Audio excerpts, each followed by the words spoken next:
Hey everybody, Matt Colville here. Are you troubled by strange noises in the middle of the night? Ladies and gentlemen, this is the Undead video I've been promising you. This started with me just being annoyed that after playing this game for 30 years, I never really bothered to figure out the difference between a ghost and a banshee, or a ghoul and a ghast, or a shadow versus a spectre.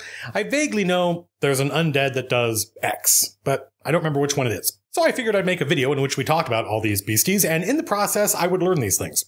Undead are maybe the best bad guys by category in D&D, by which I mean you can use them at all levels. If you're a ranger thinking about what to pick for your favorite enemy, and did they nerf favorite enemy in 5th edition and make it kind of crappy, you can be sure that unlike, I don't know, plants or elementals, you're probably going to be fighting undead your entire career. Sure, there are devils and demons for all levels, and probably elementals if you throw in methods and whatnot, but classically we think of demons and elementals as things normal people, peasants, don't deal with. But everyone, everywhere, has to dispose of their dead, and in most medieval European fantasy that means burying them, and that means we can have undead even at first level. You can imagine any town has a graveyard in it, and your players will sort of give you a pass if you have a necromancer just look ominous and say, "Rise, rise, rise."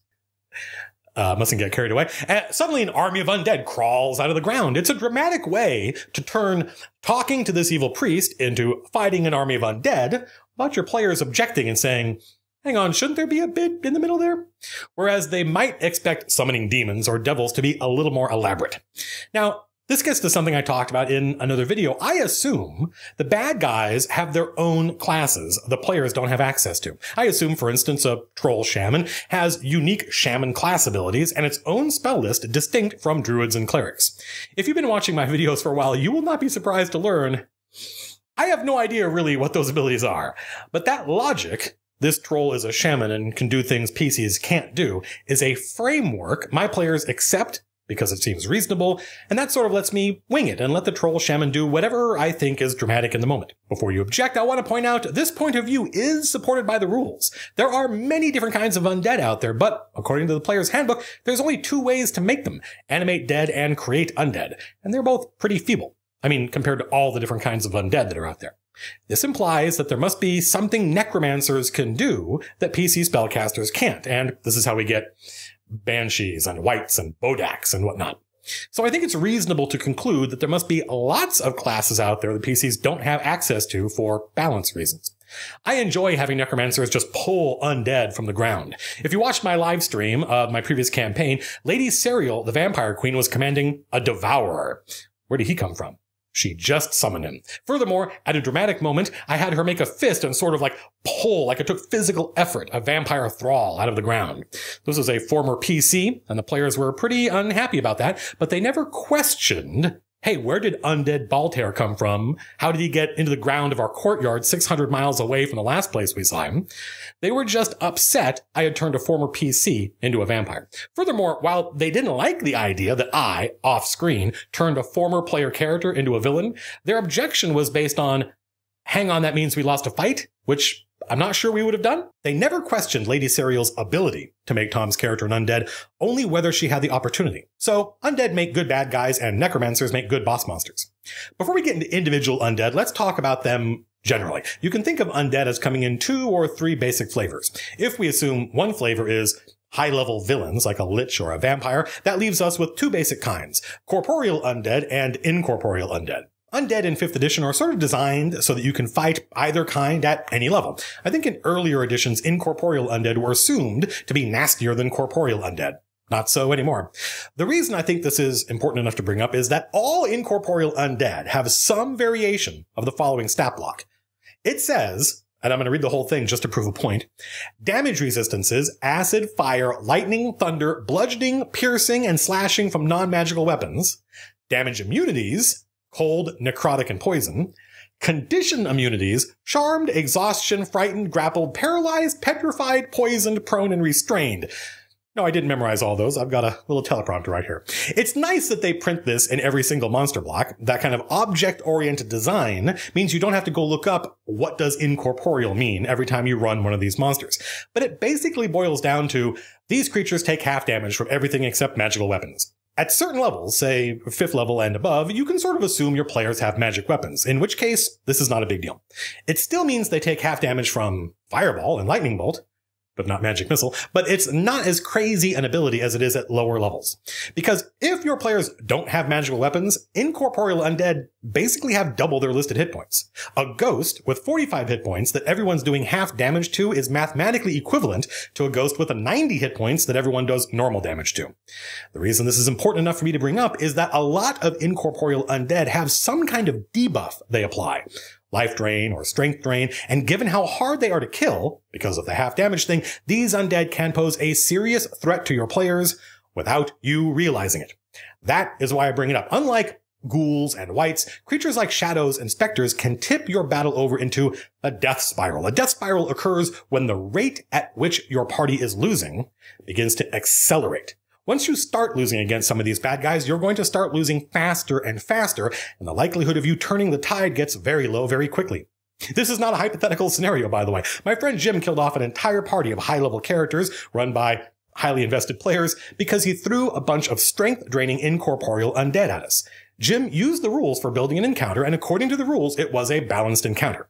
And indeed, I, then and now, believe the battle could have gone either way, and in that sense, it was balanced. But the nature of the bad guys meant that if we started to lose, the rate at which we lost would accelerate, because draining our strength meant we were less likely to hit each round, and therefore much less likely to turn the battle around. Remember what I said about using CR to build encounters?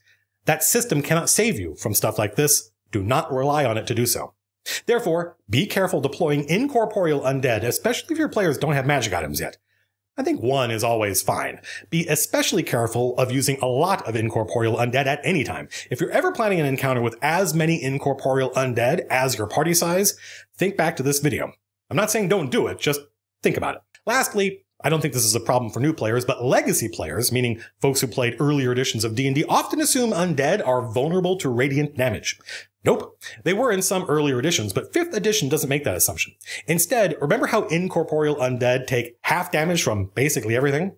Everything except radiant damage. That's not on the list. So clerics and paladins are more useful against these guys, but it's only because they get to do their regular damage while everyone else is dividing by 2.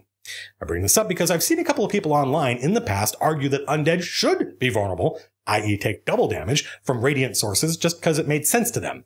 If you want to rule that way, that's fine. It's your game. It just means the lifespan of that awesome vampire villain you've been working on just got much shorter if there's a cleric or paladin in the party. Anyway, on to the monsters. Zombies and skeletons. So I don't get these guys confused, but they're a good place to start. They're basically interchangeable in spite of the fact that they are completely different. Interchangeable in the sense that neither skeletons nor zombies are going to be a real challenge for your party. These guys are pretty feeble. But that's fine.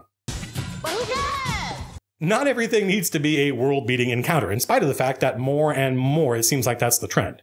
That's a subject for another video. Each of these are CR 1/4, which is code for you can toss a whole lot of these at first level players without worrying too much. Hope it's clear, after all the time we've spent together, that when I say worry, I mean worry that you've accidentally made an encounter deadly, even though you didn't mean to. That's a terrible feeling as a DM and one devoutly to be avoided, so err on the side of caution at first. Remember that a battle suddenly jumps up in difficulty if the players are outnumbered, but skeletons and zombies and really any monsters with CR less than 1 are an exception. In fact, if you want to throw a ton of something at your players, this is a good opportunity to steal minions from 4th edition. Minions have all the same stats as their non-minion counterparts, but they only have 1 hit point. So they present a challenge, they hit and do damage as normal, but any damage kills them instantly, which makes more sense for skeletons and zombies than almost anything. Minions are a great way to make your players feel heroic by wading through a sea of bad guys. Maybe you want to describe the minion versions as being decrepit. Players don't like blowing their abilities and doing multiple dice of damage only to find out they were fighting minions. So give them a hint that these undead are more feeble than those undead, and that should be enough. Also, minions don't take half damage from a failed save for game balance reasons, and they're only worth 1/10 the XP. So 5 XP per skeleton or zombie instead of 50 if they're minions. These guys are kind of boring, so let's beef them up. Skeletons exploderate for, let's say, 1d6 damage to everyone adjacent to them. I think I've done as much as a d8 to everyone within 10 feet per exploding skeleton, but that could be dangerous for a low-level party. And when I did this, the skeletons in question had a glowing red rune carved into their skulls. That acted as both the symbol of the necromancer who raised them, and a sign that these skeletons were different from normal skeletons. So you get a good synchronicity between narrative and design there. To make zombies tougher, let's say they can grab you and immobilize you. Zombies grabbing you while skeletal archers shoot at you, now you're having a bad day. Skeletal archers with flaming arrows that do an extra d4 damage, that's a Matt Colville encounter. Zombies have AC 8, which means they are very easy to hit, but they have AC 8 because they are tough. Undead fortitude means they are hard to kill, and so they have to be easy to hit, because hard to kill and hard to hit is called double dipping and therefore unsporting. If you want your zombies to be challenging at high level, and I think there are probably better monsters to use than these guys if that's what you're going for, you can just give them way more hit points and a higher attack bonus and more damage, and say it's an ogre zombie or a giant zombie. There are examples of these in the monster manual. If you want to make your skeletons tougher, feel free to give them armor. And in fact, here's a tip. If you give them leather armor, that means they are only recently dead. Otherwise, the leather would have rotted away. Classically, these guys are the remnants of some ancient army that fought here. When Lady Serial gestures and summons an army of undead, the assumption is, and feel free to just tell your players this, that they are standing on an ancient battlefield. If you name that ancient battle and the forces arrayed there, you give your players a sense that your world has depth, even if you just made it up on the spot. Here's another idea. If you want to give your players the sense that this army of undead is very ancient, tell your players that they're all wearing bronze armor, because here in the real world, bronze armor communicates ancient primitive stuff. By the way, before we move on, do not try, this is something I think new DMs do all the time, and I've even seen adventures that do this, do not try and trick your players by describing a room as having the bones of humanoids scattered all over the place, hoping then to surprise them when the skeletons animate. As soon as you describe the place as having bones littered around the area, the players will assume they're going to animate into skeletons. Just be aware of that. Shadows, specters, and wraiths. I confuse these three guys all the time, so let's work it out. All three of these guys are insubstantial. That's why I get them mixed up. Really, the only reason I get all these undead mixed up is because they all undead, use real-world names that, before D&D, were never ordinal, meaning there was no magnitude implied between specter or ghost. They were often just different names for the same phenomenon. Shadows are the least of these. They're actually not fully incorporeal, unlike specters and wraiths. So they can't just move through walls or whatever, but they can get under doorways and maybe keyholes, depending on how you decide to rule. The text says they can move through a space as narrow as an inch without squeezing. So it's up to you what the limit on that is. These guys are CR 1/2. So on paper, they're only twice as nasty as a skeleton or a zombie. But these guys are much harder to kill because they take half damage from almost everything. And the entire time you're fighting them, you're losing strength. So be careful deploying these against parties without magic items, and especially against parties without a cleric or paladin. Like a lot of incorporeal undead, shadows have sunlight sensitivity, which isn't much of a weakness since you're unlikely to fight them outside on a sunny day. It's called Dungeons and Dragons, not Daylight and Dragons. I know I've used that joke before, but I paid the writer a lot for it, so I want to get some value out of it. A lot of people interpret sunlight sensitivity to mean they will take damage from the third level spell Daylight, but officially the Daylight spell just makes light that is as bright as daylight, but not actually daylight. And if you need some science thrown in there, which you don't, you can think of daylight as being bright but lacking ultraviolet. You need either the sunlight spell or the sunburst spell, which are both higher level, and of course you can rule that the daylight spell affects these guys like real sunlight, but daylight is only third level, so you'd be handing your players the ability to smoke like a vampire with a third level spell, so think about that before you do it. The monster manual doesn't explicitly say how shadows are created, but I like the idea of the players encountering these Hiroshima-like silhouettes on the walls of a dungeon where an ancient battle took place. If you don't know what I'm talking about, the atomic bomb, the real actual bomb America dropped, emitted so much radiation so quickly that it vaporized the top layer of any walls nearby. If there were people standing in front of those walls, their bodies shielded parts of the walls from the radiation, while it also vaporized those people, leaving this ghoulish silhouette of the person flash frozen on the wall. As horrific as that is, actually, because that is so horrific, it makes a great way to introduce some shadows. The players are in an antechamber where the ancient evil bad guy completed the ritual centuries ago, annihilating the knights in the room who are trying to stop him, leaving only their silhouettes on the wall, freezing their shadows in whatever poses they held in life. Then, later in the encounter, the shadows of these knights come off the wall. That's cool. Spectres are, on paper, twice as tough as shadows. They have the same armor class, but more hit points. They are incorporeal, and they have a debuff, but that debuff can't really cause a death spiral, because specters don't drain your strength, they drain your hit points.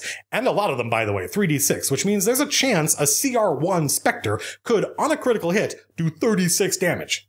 That's not likely, but it is possible. Happily, in D&D, you're just as effective with 1 hit point as you were when you had full hit points, so this isn't something that's going to immediately ruin your day. But if you drop to 0 hit points from a Spectre's life drain, you die. No saving throws. This is another warning to DMs. Most CR1 monsters can't just instantly kill someone because they drop them unconscious. I don't think the monster manual explains how you get Spectres exactly, but I know one way. Wraiths make them. Wraiths are maybe the nastiest of the incorporeal undead. They are CR5, which means they're supposed to be tougher even than ghosts, which we haven't talked about yet. But I don't confuse ghosts and wraiths. I confuse wraiths and wights because they have very similar names. We can differentiate them by name if we remember that wraith is cognate with writhe, meaning to curl and twist like rising smoke. Smoke is insubstantial, so wraiths are insubstantial. Whereas wight just literally means person. Man, normal human male. Someone named Cartwright is descended from someone who drove a cart around for a living. Cartwright and Cartman, same name. So since normal wights, i.e. men, have flesh and are substantial, we can remember that D&D wights have flesh and are substantial.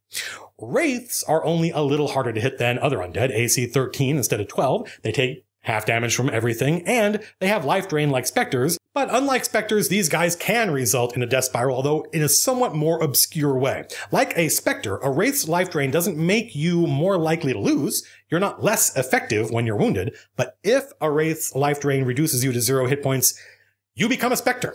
Now, that is dramatic, so I love it. But consider what it means for the action economy. Not only did your party lose a member, which happens anytime someone drops unconscious, the enemies gained one. That means it's not just -1 from one side of the equation, it's +1 to the other side.